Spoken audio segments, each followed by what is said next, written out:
In this video, I'm going to show you how to deposit money in Pocket option with Easypaisa. Now, the first thing you want to do, you want to go ahead and click on the top right where you can see your profile icon, and then you want to click on deposit, which is the second option.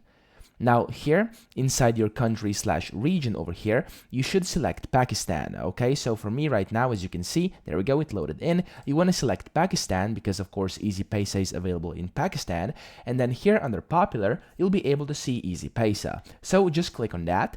And then over here, first you have to select your amount, so how much you would actually like to deposit. So for example, we're gonna do, let's say 100 USD over here. And then here, if you have a promo code, you can check that and put it in. If you don't, just don't check it.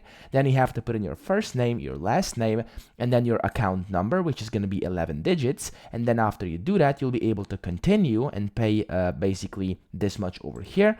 And after that, you'll be able to, of course, put in your payment details, and then your payment will get processed, and then you'll be able to execute your payment, and then your money will be deposited onto your Pocket option account. So that's pretty much it. I hope this video helped you out. If it did, please subscribe to the channel and help me out as well.